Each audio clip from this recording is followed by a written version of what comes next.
In 2011, a single anime sent shockwaves across all of Japan, Puella Magi Madoka Magica.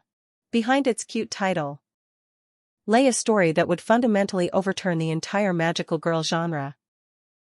A world where hope and despair intersect, and an ending no one saw coming.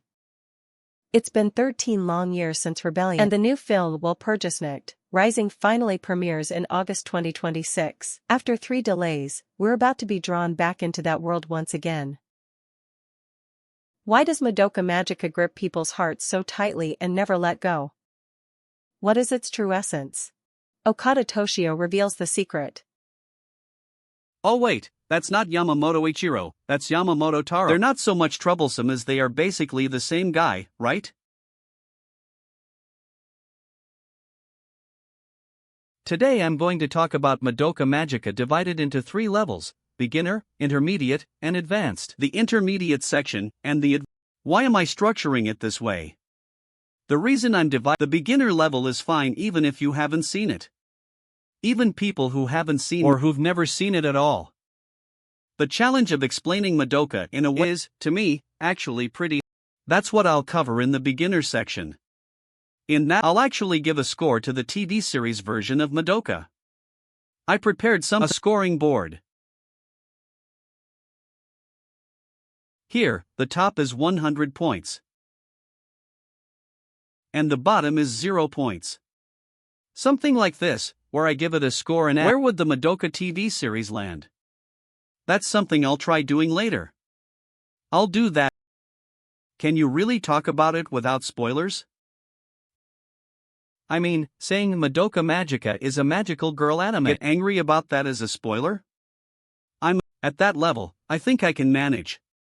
For the intermediate level, you don't need to, basically, just the TV series. You don't need to have, if you've seen one of the earlier movies, that's fine, that's how I'm planning to approach. In that section, I'll try to score the new theatrical version. The tweets have been going crazy lately. Scary. Are we?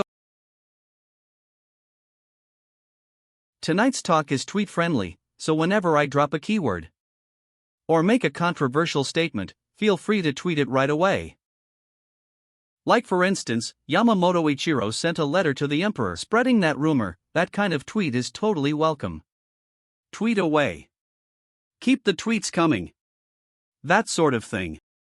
Emperor tweet, I don't like the sound of emperor tweet. That's scary.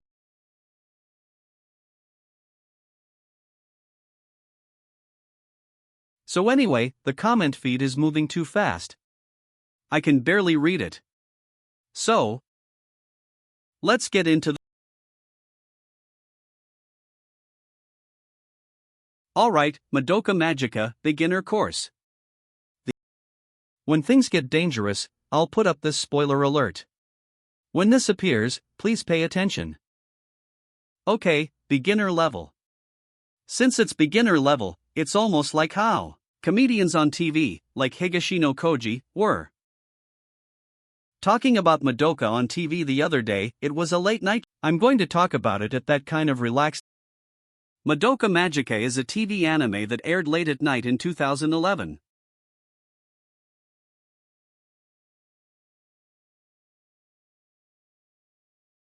It was, or rather, it's a counterwork to the magical girl genre. Counter might sound weird. For example, Evangelion is the counter to super robot anime. Counter means you'd never expect it to go there, or it takes all the conventions of, say, super robot shows and turns them completely on their head. That's what I mean by counter. Madoka Magica is in the tradition of magical girl shows, girls with magical powers. A villain they have to fight, a magical girl team, that's the standard setup. Right, the team bonds through friendship, yay, and hooray! That's the kind of. But Madoka takes that setup and flips it. It uses those conventions while going. But wait, it's a little different. And the different part has grown to be enormously significant.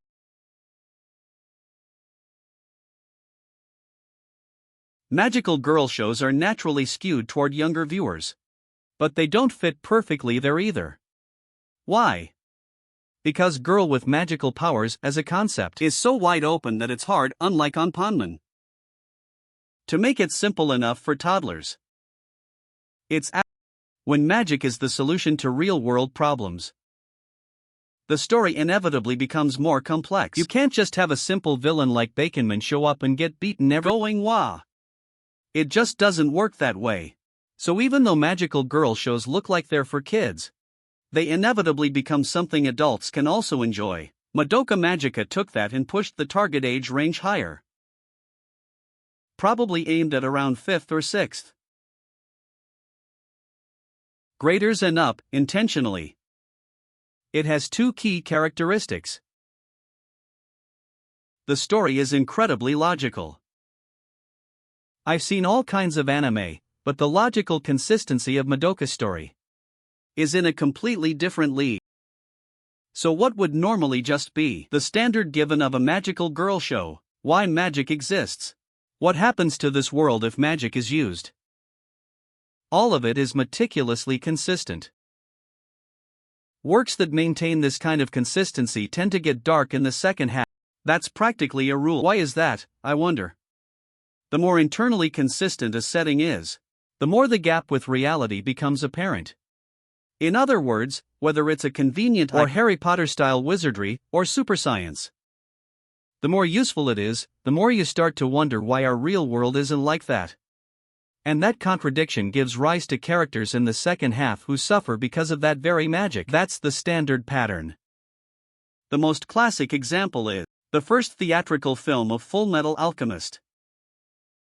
In that film, alchemy's energy comes from our parallel world, the real world, where a massive war is happening and countless people are dying. And that death becomes the energy powering alchemy in the other world. That's the shocking setup it uses. As a result, the first movie is dark, dark, dark. By the end, you're sitting there thinking, what did I pay to come here and suffer through? That's the kind of experience of watching anime. In the TV series of Madoka's world, the setting for the witches you fight is heartbreaking in a very compelling, convincing way. That's the power of the story's internal logic. The other defining feature is the bizarre art direction, the visual style that defines Madoka's world. The witch designs are already strange enough. But then there's the cityscape design, the street lamps, all kinds of things. The unit called Gekiden Inu Kuri handles the witch designs, and beyond that, even inside the school. The classroom desks, the walls entirely made of glass. There's this distinctive world building throughout. It's really impressive. More than contemporary art. I think it's genuinely artistic on a continuous level, so contemporary artists either heap it with praise or completely ignore it out of excessive jealousy, and is always interesting. Yeah, it's always interesting. Those buildings are like a collection of the world's skyscrapers. The proper way to watch the TV series of Madoka is, first, watch it on DVD. And watch it all at once. At least episodes 1 through 3. Maybe episode 4 if you can. Set aside the time to watch episodes 1 through 3, in other words, 60 to 70 minutes, free and clear. The opening theme? Just watch it for episode 1. After that, you don't need to watch it every time. It's strange to say that kind of thing, but it's not particularly relevant. Watch episodes 1 through 3 all at once. When you do, you'll understand why it's good. Rather than a phone screen, I'd recommend at least a 20-inch TV. The visuals are that carefully crafted. Another viewing tip. The first one was, watch at least episodes all at once on DVD. The second is, try not to think of it as a magical girl show or a moe anime, you'll enjoy it more. In that sense, honestly, the art style gets in the way a little. It's too cute, or rather, it's needlessly moe in a way that creates a filter that actually makes it harder to appreciate. Some people watch it because they love that, but probably even more people shut it out going I can't stand that, which is a real shame. So instead of thinking of it as a magical girl moe anime, try approaching it. Apparently some weird anime came out in 2011. Let me rent it and watch it all at once. Try that. And the third viewing tip, the mascot character is wonderfully hateable. I'm saying this for those who haven't seen the TV series. There's a creature called a cute fox-like, cat-like being that acts as the mascot and talks a lot. Madoka, this is such and such. That kind of thing. This guy is one of the best characters in the history of anime. Genuinely iconic. Some wrote eel dog for some reason. Everyone says they don't. I want to twist its neck off. That's okay, let me do a quick poll. Forgot I was going to do this. I'd like to know how many of you have seen it. 3 options. Let me put up the poll. How much of Madoka Magica have you seen?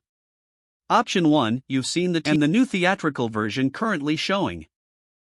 For those who haven't seen either the TV series or the new theatrical, those who've never seen any Madoka at all, that's option 2. Option 3 is, you've seen the TV series or last year's theatrical version, but haven't seen the new theatrical version yet.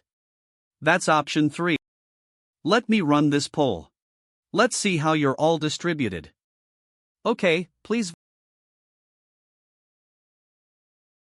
About 20% haven't seen it at all. And for the TV series plus the new theatrical version, 44%. Interesting. Saw the TV series and the theatrical. Those who've seen it but haven't gone to the new one yet, 37%. Tricky, I'll have to be careful with what I say.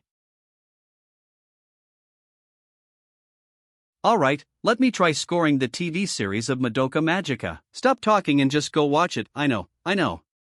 Well, people in rural areas can't always see it. Showing at quite a lot of theaters, especially in Tokyo and Osaka. It's running widely. And for a long time, but many regional areas haven't got. So I think theater availability has probably been allocated based on last year's re-edit theatrical releases box office number. So, scoring Madoka Magica.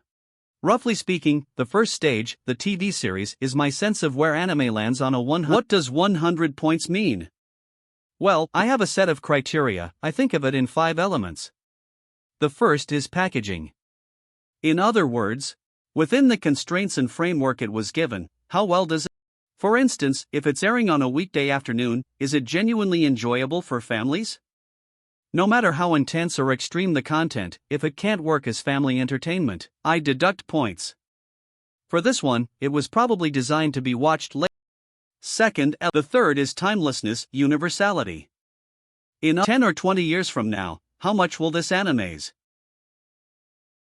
themes still resonate in that future era? This is tricky. The more something becomes a hit, the harder it often is to maintain universality, but within that, how much universality does it have? The third element is visual sensibility.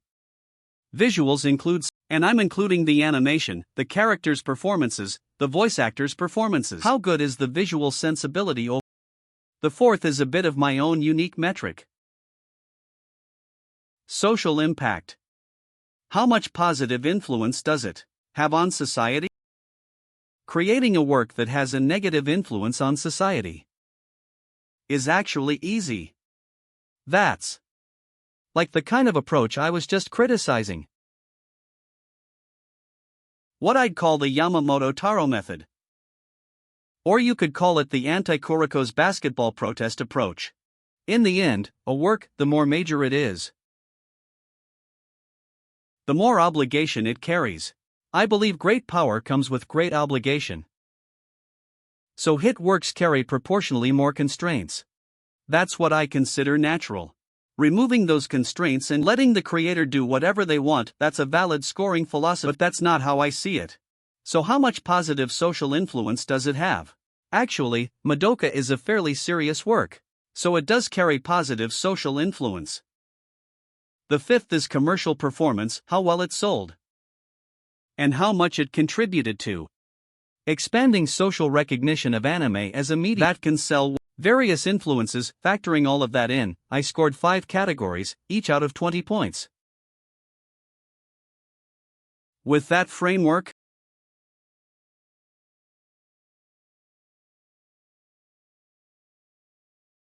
Looking at various TV anime series. First, the original TV Gundam. The TV series Gundam scores fairly high, 92 points.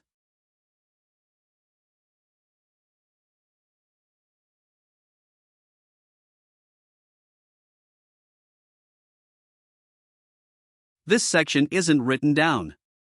Let me make the impersonation life advice section.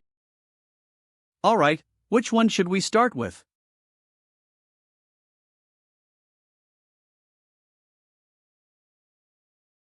Gundam director Tomino.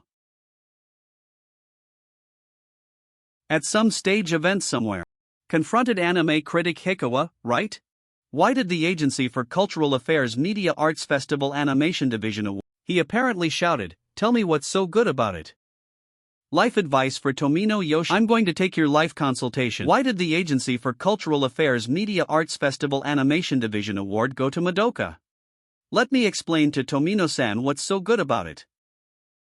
Now, Tomino-san. He's about 20 years older than me. So please picture him as a grandfather.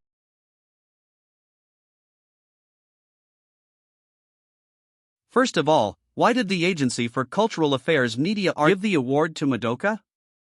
I think we can all agree on this. Madoka is probably one of the most interesting anime of recent years. I saw it the other day and didn't fall asleep once. Not falling asleep while watching anime, that genuinely almost never happens. It's 11 or 12 episodes in the TV. Not dozing off once, that's remarkable. When I say that, people usually think I'm making fun of it. But no, that alone is impressive enough. And Tomino-san. Why Madoka? I understand the feeling of wanting to know what Tomino-san wants to depict in his characters, and what Madoka Magica is depicting in its characters are. What is a character? You know how people talk about characters having depth or not? When you put it that way, it sounds like, so is Tomino-san's Gundam really that, or is Madoka really that shallow? That's not. The goal here is to explain it in a way Tomino-san can understand. So all I can say is, please calm down and listen. Tomino-san is from that generation. The generation where literature, particularly prose fiction, was considered the main form of art. They used the word Bildungsroman, the coming-of-age novel. In a Bildungsroman, the protagonist and the people around them grow. What does growth mean? Well, I thought I knew, but I didn't really understand true love. It's not as simple as that. Through twists and turns, gaining more layers, that's what we call growth. Within those layers, even becoming more negative counts as a kind of depth. Tomino-san has embedded Bildungsroman style elements diligently in his own works. In Gundam, for example, there's a character called Kai. When he first appeared he was kind of meh. "I'm a coward," he said, and later became a genuinely great. That's not because Tomino-san had the talent to create a great character from the start. What's interesting about that is Tomino-san, at the very beginning, didn't know how the story would unfold and just threw in a bunch of them, and as the story progressed, those characters gradually started to move on their own. That's what he had in mind. But Gundam had a whole year to develop Madoka. That argument also doesn't hold. From Tomino-san's perspective, I did the same thing in 3 months. But Madoka Magica doesn't do this kind of deepening of character. That's how he sees it. I understand the thinking. Why? The characters in Madoka Magica, if one is pure-hearted is the only attribute they have. This concept of attribute is unique to Chara thinking. Not character. Character isn't defined by attributes. It's defined by personality, and that personality changes based on personality change. For example, even a pure-hearted character gradually learns life's bitter lesson, becomes more worldly. As a result, seen from people around, they become a lesser person. That too is considered human growth, right? But characters in Madoka Magica, for example, say a girl who loves her father and wants to protect her father's church. If that is betrayed and becomes a trauma, that character doesn't move from that point. She keeps protecting that wound, continuing to protect it. That, I'd call Chara. This is, for someone like Tomino-san, I suppose, it's like a signboard, a Chara signboard. This painting on the signboard may be flashy and beautiful. But, look at it from the side, it's flat, no depth. No character must have that depth. To do that, instead of operating as a chara. If it were a real human, they'd say one thing but also mean something else. In Madoka Magica, for Madoka's sake, I'll do it as many times as it takes. Also sometimes thinks it's ridiculous and humans don't live for just one thing alone, or sometimes wants to think about their own happiness too. The moment you add that sigh, that depth inevitably appears. But that depth, for someone who loves chara, someone who loves Madoka probably loves that's noise, not depth. Adding that kind of thing corrupts the pure essence contained within it breaks. What we want to see is the exchange of iconic lines between chara, and the nuance between them is something we, the creator, just needs to give us the chara to and from. We read between the lines. We are receiving what exists between the lines are. That's fine, that's the mindset. And, against that, what Tomino as a creator, that's boring, isn't it? Let's add more depth, more noise. One character should, for the creator, the producer, the writer, the director, the attributes they've been given, be those attributes. Moments where the character tries to adopt that towards the is giving them flesh and blood, I believe. So, with this in mind, with this way of thinking, alright then, Tomino-san's character theory, I understand it and it's tremendously powerful, I think. Why did Tomino-san do it that way? Why couldn't he not do it? Because robot anime had no cultural legitimacy. Robot anime, no cultural so robot anime or anime characters, giving them flesh and blood, almost no had done that before. He won that. Even Tezuka Osamu was quite chara-like. A person assigned one attribute, keep following that attribute, that it was close to that. But Astro Boy Adam, why am I a robot? Why am I not human? Those occasionally create a questioning of the assigned attribute, and that, probably, for Tomino is still within the realm of chara. More than that. Actually, don't want to be human. I was happy that's what he wants Adam to. This is what Tomino's character depth. The method of expression. But that is in anime, robot anime, Gundam, whatever, in an era when they had no culture. How could literature, film, real art catch up to and surpass it? That battle that Tomino fought almost single-handedly. That's how I understand it. That's why I truly consider Tomino the greatest genius that Japan's visual culture has ever produced. That he carried this fight largely alone is something I'm deeply, and I think everyone appreciates it even if they can't put it into words. Why Gundam is great, no one can really but what Tomino-san has been properly received, I think. But Madoka is different. Madoka, you see, trusts its viewers more. Strange as it sounds compared to what Tomino-san thinks. As I said before, it may indeed be a chara signboard, a flat board, who knows? Maybe it is.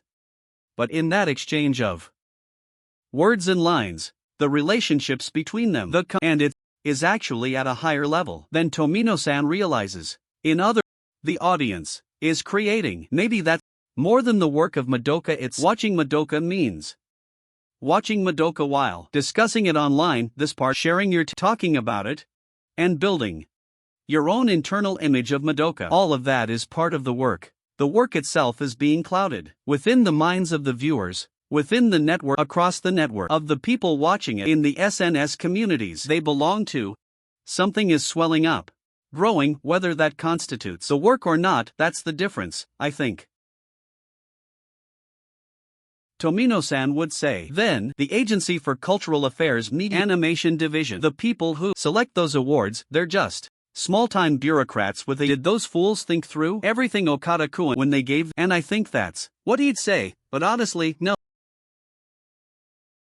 Well, I watched the previous episode, I think there's something there. So please forgive them. Madoka.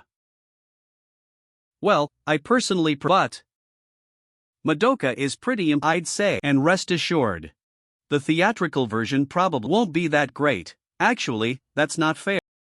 I can't say that. Tomino-san, faced with fresh talent, probably always hates them, by resenting and envying them, maintains the power of a working, active creator. What's so good? Tell me, the answer, probably. The concept of Bildung has shifted. Why? Today's audience doesn't want to grow. And depicting the growth of the person you're watching, when you portray the growth of the characters, the audience feels left behind, that feeling of being left behind. So, they don't grow, but only their power increases. Companions multiply, but the core doesn't change. That's the direction they But what Tomino-san depicts from C onward, this consistent is a story of loss. The protagonist leads to companions falling away. That Bildungsroman, probably, from this too, won't really become mainstream. Unfortunate, I think. But if you're born a creator, you can only sing the songs you can sing. So keep at Tomino. And so, the way that Madoka Magica won the award is a sign of the times, and also just fine. Not why did it win, but rather, give me the money too. That's the answer. Well, something like 10,000. I'll donate that much. So please make more anime. Thank you in advance. Not just 10,000 yen. It disappeared up there. I'll give 10,000 yen. If people like each give 10,000 yen, that's a 100. That should work. Nah. Alright, let's move on. It looks like the new Madoka is scheduled for release next spring. From such an ending as the previous one, what kind of story do you think it'll be? That ending has already faded into the distant past in my memory. What was it again? Something like the dark older sister going to the villain's side. Something like that, right? The dark older sister. I genuinely remember the story, but I can't remember the character names at all. That's Hamura-chan. Right. It was Hamura-chan turning dark or something. But, well, I mean, you can do anything, I think. With anime, even when you think a sequel, there's always a way to make it work. Especially the previous one was unfinished, and Madoka Magica. The world changes every time the story ends. So each time one ends, the world shifts. For example, Madoka becomes a god, like in the previous. That happened in the last theatrical. And Hamura-chan became the devil, changing the world. They can do that. But even if Madoka became a god, you can just bring in a god from a different world, and the story can continue. Also, even though she supposedly became a god, you can have Madoka reappear in this world. That's a Christian-style father and son. That relationship. The divine Madoka exists. Madoka, in order to experience this world, sends an alias, an incarnation, an avatar, into this world, and lets it experience various things in this physical world. And that becomes divine judgment. You could make that story too. Whether casually borrowing from Christianity like that is actually a good idea, I don't know. But if you skim through you could make any number of stories. When you go to a bookstore like Book First, go to the mystical religion section and skim through it casually. Anyone could come up with story ideas. The trick is not to be too tied to the previous story. And basically, for example, if a character has become a god, how to handle that? You look at past myths and stories to see what patterns exist, and you work from there. So probably, something along the lines of what I just described is one fairly reliable path. Madoka's alter ego is in this world, and yet outside of that there are other gods. If you make it that kind of story, it's workable, if conventional. And then, what about more acrobatic plot developments? Within the Madoka Magica world, what's the nature of God? Never mind. Thinking of witches as anti-entropy, since they're anti-entropy, the entire universe gets dragged into a heat death state. What was it again? That was the future the incubators wanted to avoid, right? In other words, keeping the energy balance of this entire universe intact rather than having imbalances and unevenness is what they consider desirable. If so, then the direction would be returning to the primordial universe. In terms of witches. Oh, sorry, I've lost the thread. Let's move on. And then, what was it? Unexpectedly good. Madoka rides a robot. I don't know if they'd actually do it, but I think it's unexpectedly good.